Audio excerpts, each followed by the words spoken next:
Good evening, everybody. Thank you for joining us this webinar, which is being hosted by AHDB Beef and Lamb. I'm Liz Jennifer. I am one of the sheep scientists over at AHDB. So we're delighted to bring you this webinar. So hopefully you joined into the one we did 2 weeks ago, and that was really sort of a refresher course and just taking through the monthly monitoring process. This one is focusing more on scenario building. So we're taking the file that we used in webinar 1, and then Jack is going to sort of explain to us how we build scenarios, and then how we use them and what we can do in terms of at a farm level in terms of using scenarios to understand what's best course of action, or at least sort of have a think about some of those decisions. So at that point, I'm just going to hand you over to Jack. As ever, just before that, sorry, Jack, as ever, if you have any questions as you go through, please type them into the box to the side, to your right-hand side, and then I'll collate them, and then we'll have an opportunity at the end to ask Jack the questions. Okay, thanks, Jack. All right, good evening, everyone, and thanks again for tuning in. So, like Liz said, we're going to be going through making a couple of scenarios today using last fortnight's webinar farm, and using the farm that we already made the monthly monitoring updates in. So for anyone that's new joining us today, we're currently looking at the Farmax welcome window, and what I've clicked on at the moment is called the Punteton Adapted Webinar Farm, which is the same as the UK webinar farms, which I've given most people who have registered access to. So today, going through the webinar, I'm going to run through creating these scenarios on my screen. Anyone who wants to go through and do the same thing in conjunction with the webinar, making their own scenarios with the farm I've given them access to, that's excellent. Or if you'd like to use the worksheet and do it yourself afterwards, that's absolutely fine as well. And I believe there'll be a recording made available of this webinar for future reference. So we're going to delve straight into it today, and if there are any questions, like Liz said, just pop them into the chat, and I'll also be available afterwards if anyone wants to make contact with me or for follow-up sessions. So to start off today, we're going to be working in the monitoring file, but we're going to use that monitoring file to create a base file to run our scenarios. So first, to create a scenario file, we right-click on monitoring and then select duplicate file. And then we can give this new file a name, and it's pretty important to get this naming clear so that you don't start getting confused between all your different files. So for now, we're going to call this one, for me, new base scenario, because I've already got a few scenario folders sitting in here, but you can call it anything that makes sense to you. So now that I've made that, this new file has popped into the scenarios folder, and we'll open it up. So the context for our scenarios today is that we're based on a farm run by Jim Logan, and he's looking at introducing some deer into his farm system. So what we're going to do is analyze the carrying capacity over the second 6 months of the year. So doing a hypothetical situation. It's a relatively basic scenario because we're only looking at the second half of the year. But it will give you a good idea of how scenarios can be created and how you can use them. So like I said, first we're going to prep a base file for our 2 scenarios. So to do that, we're first going to put in some target covers, and so these are going to be target pasture covers that we want to make sure that we are achieving when we're making the scenarios, so that our pasture management stays efficient and effective.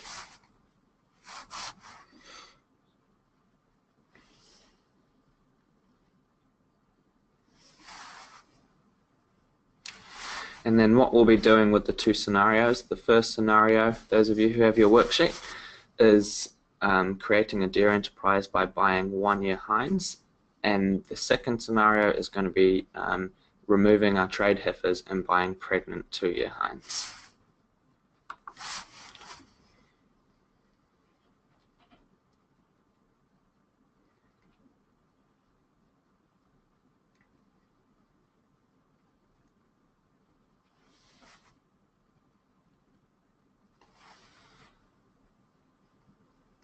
Alright, so I've just clicked at the farm level and then the pasture screen, and what we're looking at the moment is the pasture covers that have been entered up through from March, April and May. And one thing that I will get you to do if you're using Farmax is to drop the first year of this file. So the Farmax file we're working in at the moment is a 2-year file. We're just going to be analysing the 2017 year. So we're going to drop the first year, and you might have noticed that my Farmax is being a little bit slow today. I think we're having some network issues, but also running a 2-year file can make Farmax run a little bit slower. So we're going to drop that first year.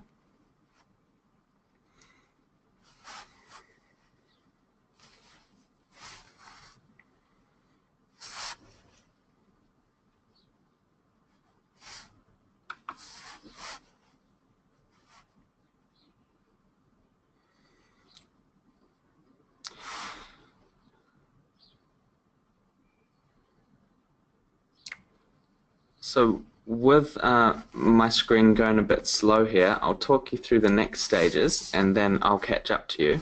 So we're clicking on the top file level and we're going to be clicking into target cover, and so mine's caught up now, and in target cover we're going to be entering some values for the second half of the month. So we're going to put in a target value and then we're going to put in a range above and a range below, which will mean that, like I said, as we're going through the scenarios, we can make sure our covers are staying within those limits. So I'm just going to quickly type these in.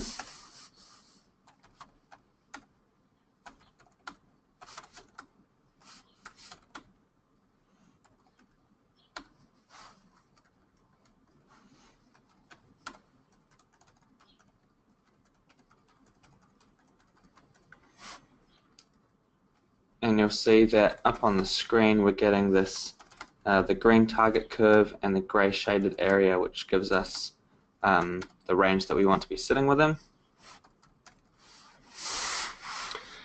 And this is going to be basically setting us up to create our scenarios going forward. So I'm now going to save this one and we'll close out of it.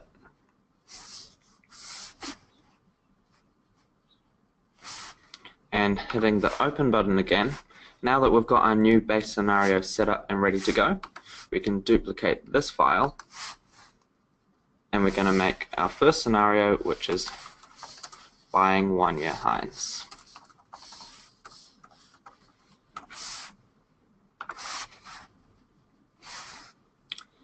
So we'll click open.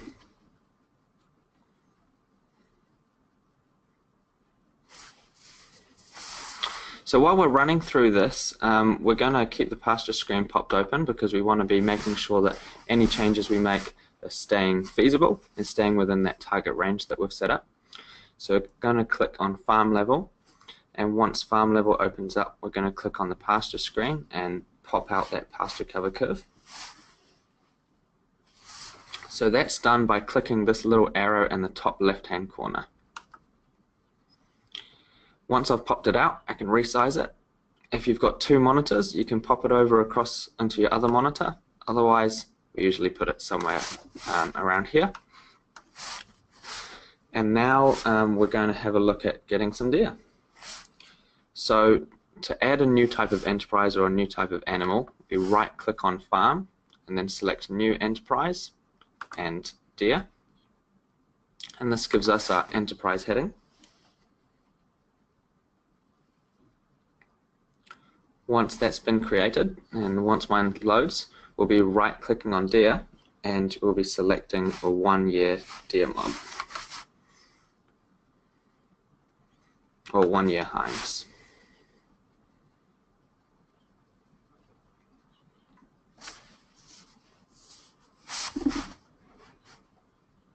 So our first scenario is going to be relatively straightforward.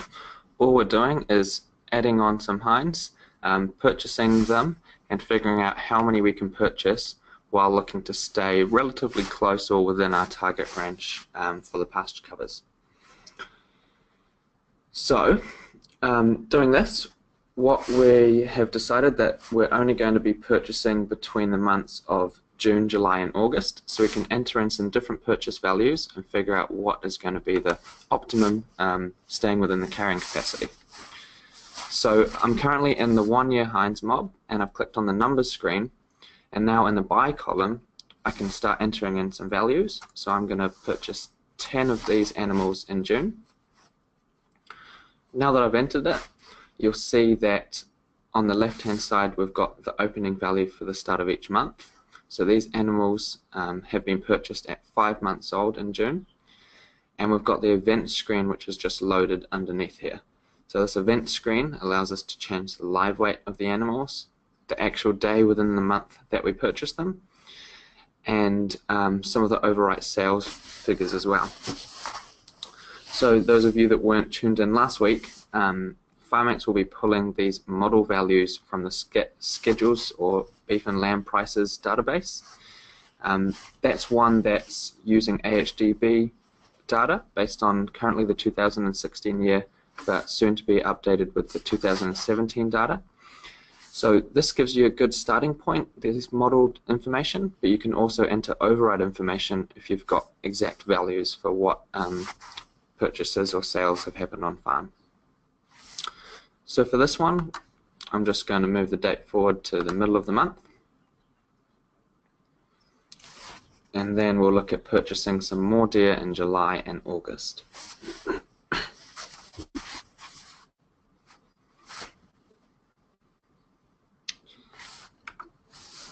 So I'm going to purchase 50 in July.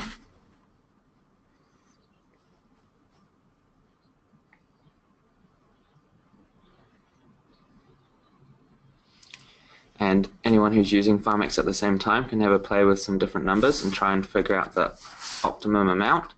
I'm going to purchase another 300 in August because it looks like that curve could do with a bit more pasture being eaten towards November, December. And if you keep an eye on that curve down the bottom left, you'll see that now it's starting to come back within this target range. And because these guys are a bit older, I'm going to boost up their live weight a bit.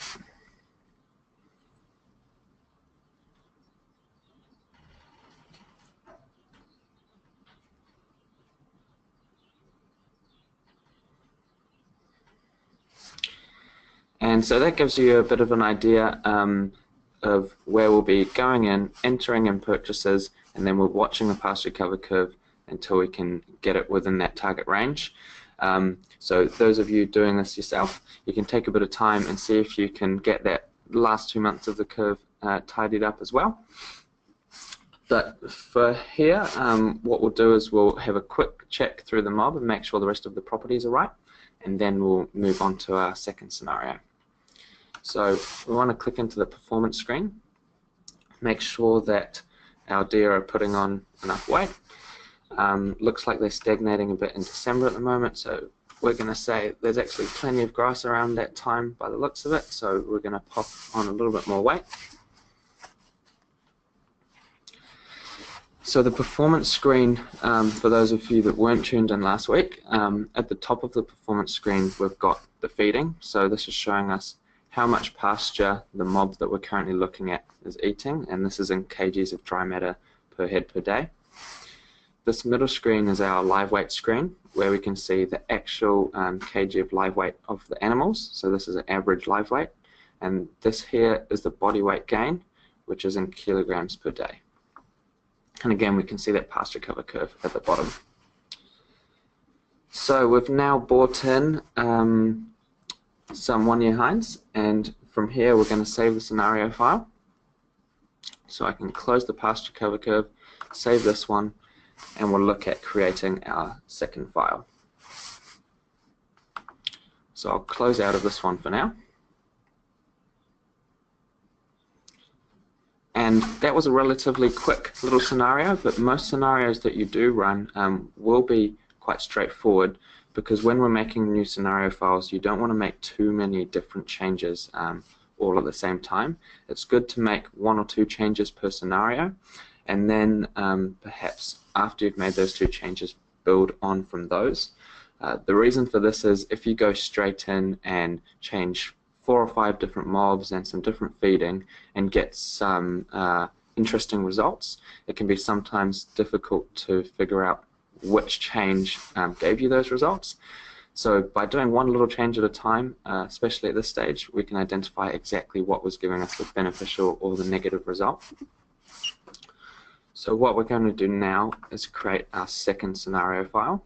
So I'm going to duplicate the base again, and this time we're going to buy in our 2 years.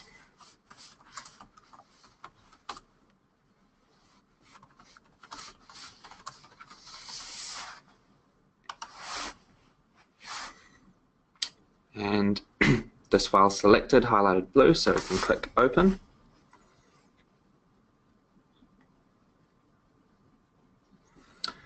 Alright, and again we're going to pop out that pasture cover screen so we can watch what happens as we go through.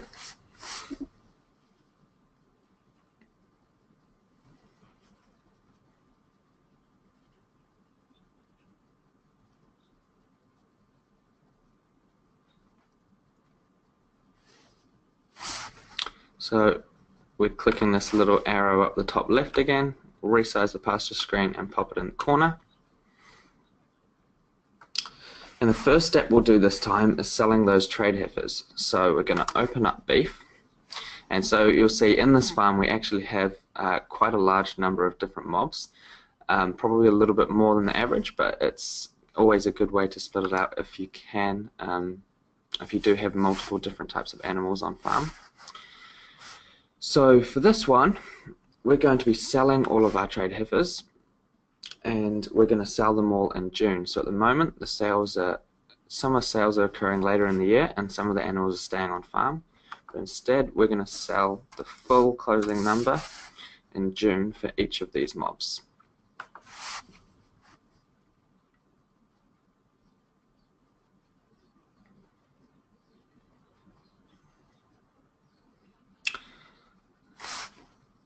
So we've only got one in this mob, so that's a nice easy sale.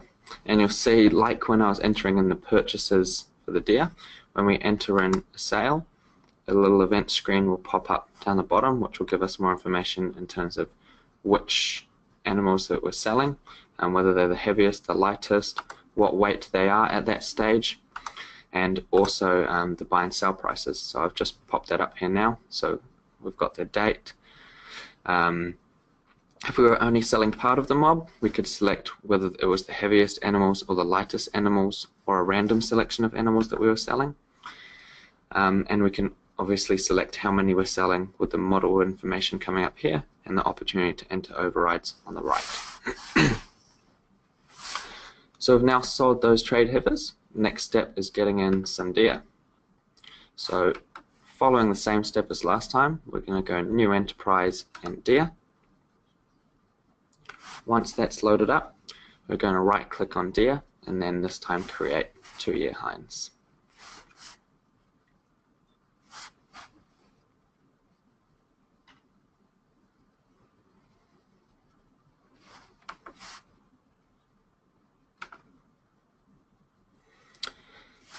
Excellent. So the first thing that we'll do for this mob is we're going to enter in mating information for them. So these ones are going to be purchased in as pregnant.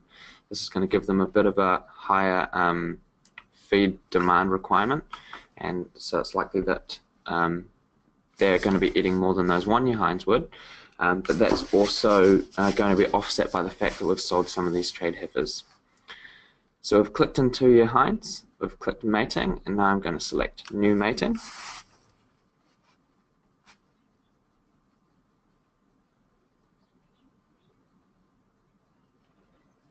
Once we've got this mating screen loaded up, we'll see on the left-hand side there'll be the recordings of any previous or future matings that have been created. And on this right-hand side here is another event box which pops up the opportunity to select the different information. So the first thing we're going to do is change the date, and we want this mating to be on the 15th of October. So we'll select the 15th of October.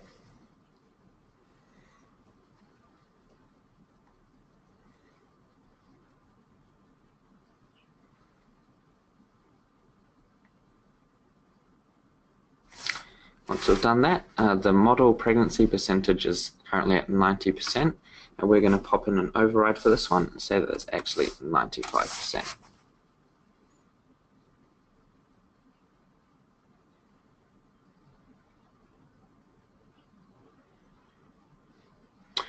So once we've done that, we've now entered our mating information, but we haven't actually popped the hinds in yet. So we're going to enter in our purchases. As these guys are purchased in, the mating details that we've applied across the mob are automatically going to apply for all of the different animals that we purchase in. So what we'll do is we'll click into July, similar as before. This time I'm going to click New Buy on the left rather than put the number straight in. But same process where now we'll get an event screen pop up at the bottom. We can enter the number of animals we're wanting to purchase and the details for those.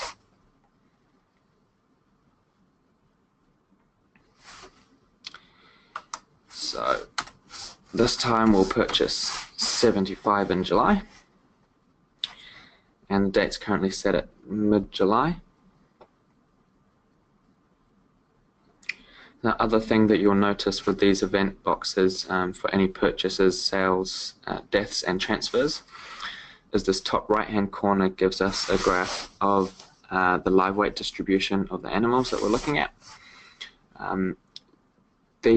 This live weight distribution is a random distribution, but you can also tighten up or increase the range by going into the properties and adjusting the coefficient of variation, so the variation that we see within the mob, or we can also enter it here for any actual event. So for this example, we're going to say that actually they're all relatively close or similar live weight.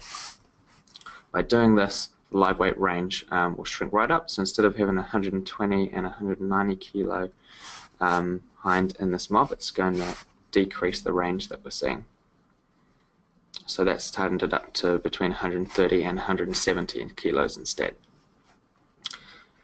So we've got 75 coming on, but that still hasn't made much of a dent, or too much of a dent on the end yet, so we're going to ramp that up, and I'll purchase 350 2-year hinds in August.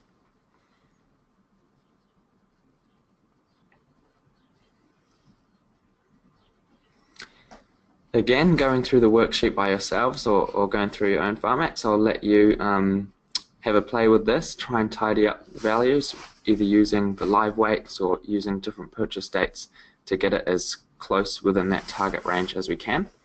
We'll now go to the performance screen and check what's happening with our live weights. So these guys are losing a bit of live weight at the moment with how it's set up. So what we'll do to even that out a bit, last time I was entering in body weight gain values at the bottom. You can also actually interact with this graph and the grey dots. So I'm going to click on a grey dot and drag it up. This way it's going to automatically increase all of the body weights through this part of the season, so changing all of the gains in kilo per day, and obviously in turn changing the actual live weight. So now we've got all of these has changed, they're looking a bit more positive now, and we might just bump up December to 0 as well.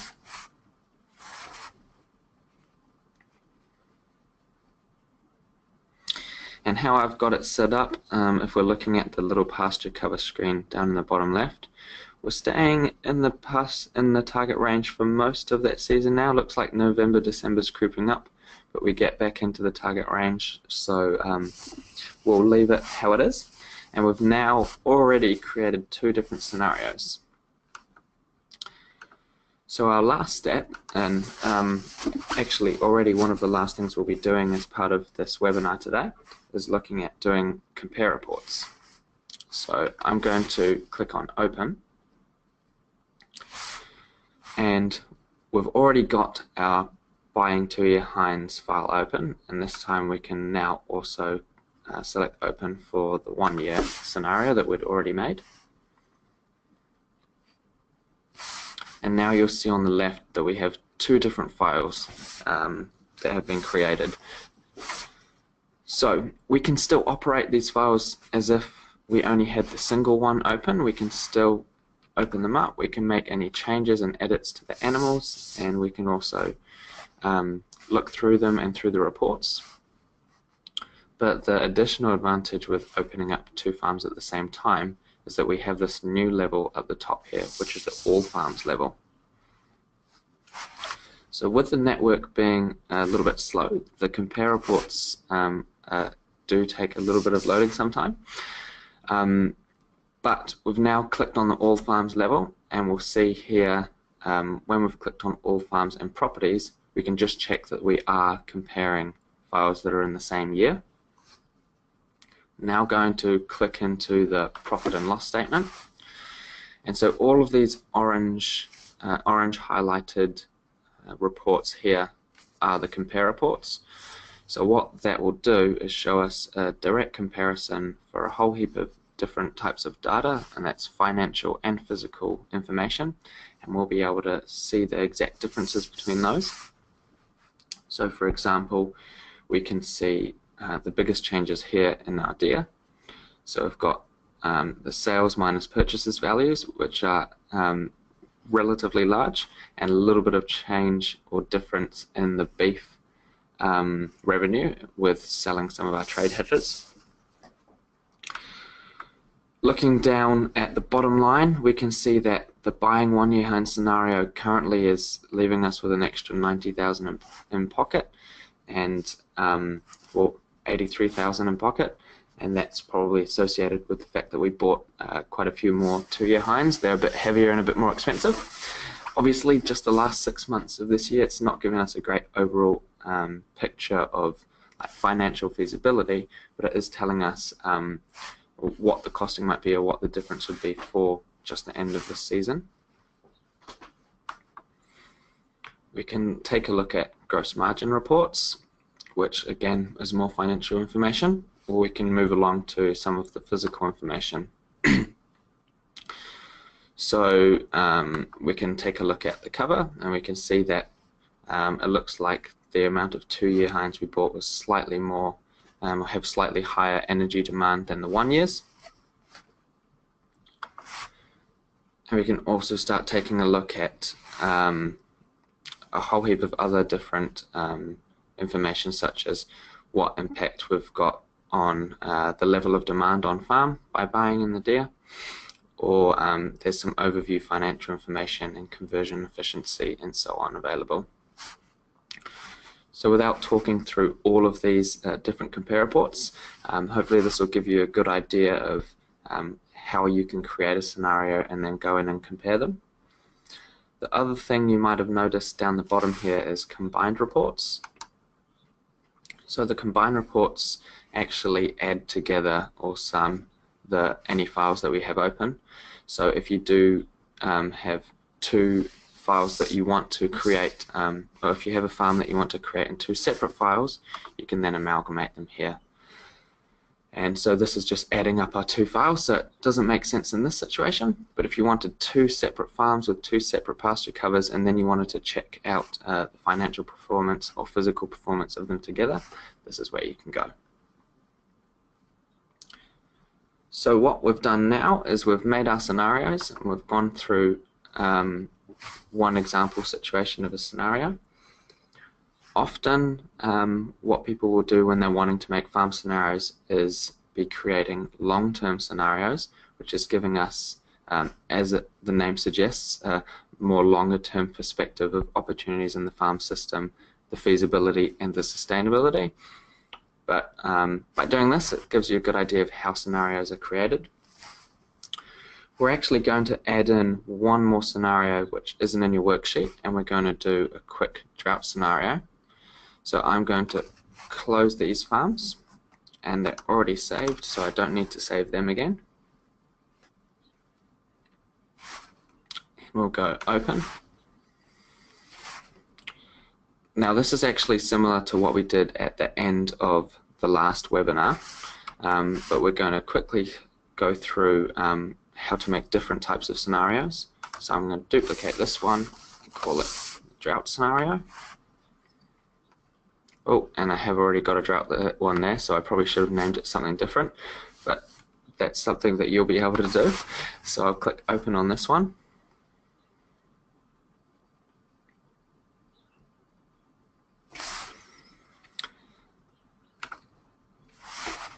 And what we'll be looking at here is going into the block level and then going into the pasture growth rate, and to reflect the fact that we might be expecting or wanting to know what to expect in a drought, we can drop the growth rate across this 365 hectares.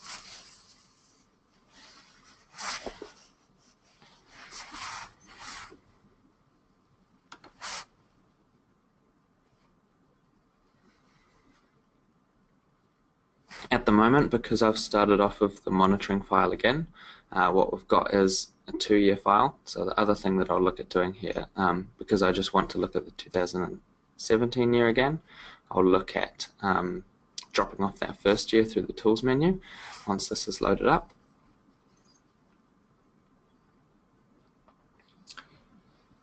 But while we have got it loaded up now, so I'll go into block and then growth rate. And so what we can do if we want to analyze the impact of any changes in growth rate, we can just adjust these growth rates. So we're currently looking at July. We've got some pretty decent growth coming through. I'm going to drop all these numbers right down.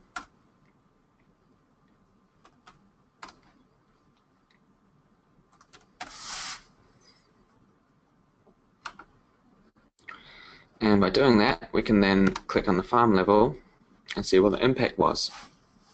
And we can now open it up and compare it to the original monitoring file and see, well, what has happened to our overall growth rate, how does this change our carrying capacity, and maybe how many deer could we purchase if we did have that poor July growth. And before we finish up, some other examples of different scenarios you can run. Obviously, different combinations of animals or different stock combinations, different sales dates, different types of cropping, but you can also enter different scenarios for what could be different prices received on farm. So if you want to know what to expect if the prices are all going to go up by 5, 10, 20% in the following year, or if they go down by that amount, we can also do solely financial scenarios as well. So what you might end up with is your base farm, a plan file, and then 5, 10, 15 different scenarios based on a whole heap of different information. And by doing that, you can be fully prepared going into the future, knowing for different situations what the likely outcomes will be and how you can best react to those external influences that we can't always control on farm. So that wraps up the main content of our webinar today. I'm going to save and close out of that one.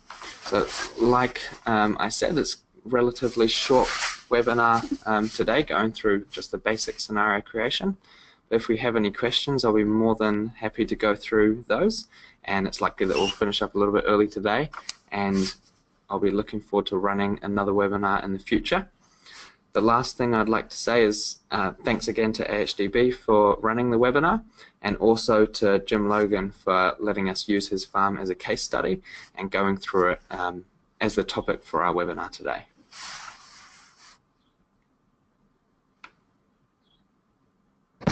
Thanks, Jack. We're just waiting for some questions to come in, but in terms of, you've obviously run through those scenarios there with the deer, but I'm just wondering if there's how the consultants in NZ would use the scenarios with farmers, or just, so that's a nice example, but is there one, so I remember I heard about the one where they sort of model different grass growth profiles, or sort of look at a dry year versus a wet year, so there's all sorts of infinite number of options, isn't there? Yeah, absolutely. So scenarios is most commonly used when making different plans. So the most common setup in Farmax is to have a monitoring file where you're entering your actual information, your plans, like we can see here with a plan folder, which have different plans going into the future. And these plans can actually be a type of scenario, because we can be looking at different options in the future. So we can be looking at what will happen if we have lower growth rate than we're expecting, what can happen if we have a higher growth rate than expecting, or some of those other changes I was talking about before. So by creating those as plans, depending what happens into the future, they'll just pop open their Farmax file, and then they'll see, well, actually, if growth rate is X, then I know that I need to do this with my numbers. So it gives them almost like a blueprint going forward to give them not the exact numbers, but usually a good indication of what's realistic and what opportunities they have on farm. I can't. There was a question. I just can't. There we go. So there is a question from Taro, which is, how does the model deal with co-grazing, stroke rotational grazing between cattle and sheep? For example, does the drought affect them in a similar way? Yeah, that's a really good question. So what we'll see with the Farmax model is that it does have really specific equations for both sheep and beef individually. So cattle requirements in terms of the pasture levels and pasture quality are a bit higher than our sheep. And when we are mixing the two together, what we see in terms of the actual pasture cover at the farm level is the combination of the two. So just not sure if that's properly answering your question there, but did you want to just repeat the question again, Liz? Because I'm not sure if I've answered it properly. So how does the model deal with co-grazing, rotational grazing between cattle and sheep? For example, does the drought affect them in a similar way? So, well, my interpretation of the question would be, you're modelling a pasture cover impact, aren't you? So you're looking at what happens if there's less pasture cover available. There's another bit in it which you would either model, and then which group of animals could you afford to then possibly restrict growth rate. So you've got a reduced amount of feed, so then how do you allocate it to different groups of animals would be my interpretation. Okay.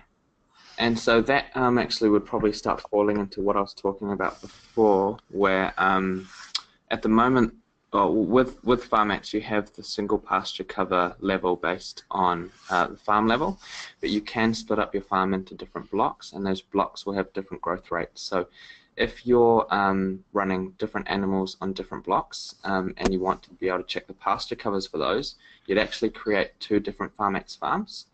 If we're looking at doing rotational grazing on different blocks within the same farm, we just want to make sure that any impact on growth rate of that rotational grazing is captured through the pasture growth rate screen and adjusting those. And obviously, as we're entering in actual pasture cover measurements, that's also going to be picking those up. So when we are doing rotational grazing in the Farmax model, so how it will pick that up is just an average across the whole farm, depending on the animals that are modeled. But if we split that up into two different farms, then we're going to see some slightly different impact, and you can transfer the sheep and cattle across between farms, which is probably something we'll get into in a later webinar, and that would allow you to see that impact and that influence even more. So if you do want some help setting up a cross-rotational double farm Farmax setup, definitely get in touch with me afterwards and I can help you with that. But I suppose it's also the within Farmax is that you're seeing the impact of rotational grazing potentially by having more pasture cover across the farm. You're not able to then use it to predict which paddock to move on to next. So I think there's also an element of you're not using Farmax to plan that next rotation, so you don't have that fine tuning potentially. Yes, that's correct, and it's an important thing to remember with Farmax is that we can get into some relatively type specifics and go down to the individual animal in some respects, but it is still essentially a whole farm modeling tool, so it's being captured by that farm level growth and the farm level pasture, as opposed to looking at specific rotational grazing plans when we're looking at the Farmax professional product. So Taro's followed up with the question, which is sward height considered? So how do you? So I suppose so it's back to the idea that that pasture cover measurement, so I don't know whether it's worth just putting up that pasture cover graph. Yeah, we'll pop that open. Is how you're dealing with sward height, but again, that's a measure across the field, isn't it? It's not a measure per field. So you could have an average for the farm that said it's 1,500, but potentially you could have a series of paddocks that are absolutely nailed at 1,000 and a series that are at 2,000. That number is just an average across the farm. Exactly, and if we're entering in only farm level pasture covers, Farmax will assume a random distribution of paddock covers, so that's already been taken into consideration. So if we look at, say, a pasture cover measurement that's entered in for May, that's the average farm pasture level. You can actually enter paddock level pasture covers in Farmax. It doesn't have to be at the whole farm level. It's just that the way that the model operates, the main use of Farmax is to use a farm average cover. But we can create paddocks by going to where I've gone now.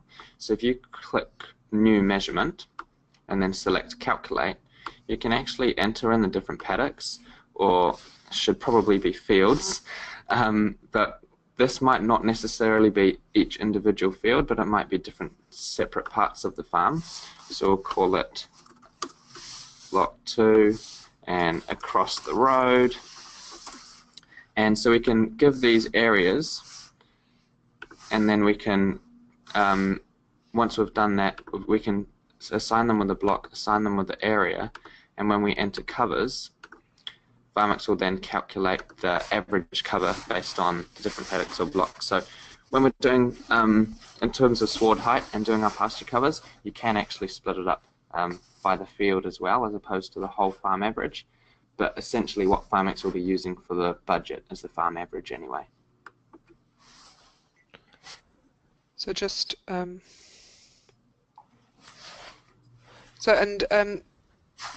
because I suppose it comes back to the conversation we had last week, which is then once you've got those paddocks listed, it's then how often you record them, but that fits into the conversation we had last time.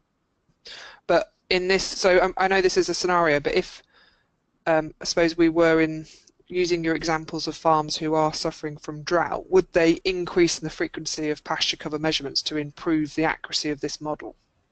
Yeah, you've hit the nail on the head there, Liz. That's exactly right. If we're ever getting into tight situations, the more frequently that you can be updating Farmax so that you can use it as a more accurate predictive tool, the better. And that's what we see.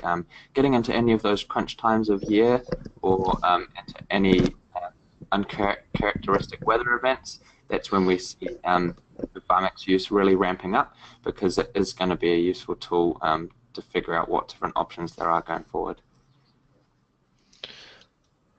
Okay, so in terms of, so the plan or potential, we haven't booked in the next webinar, but we will do shortly. So you did mention in terms of what you were covering, so it would be a continuation of this scenario or other things as well?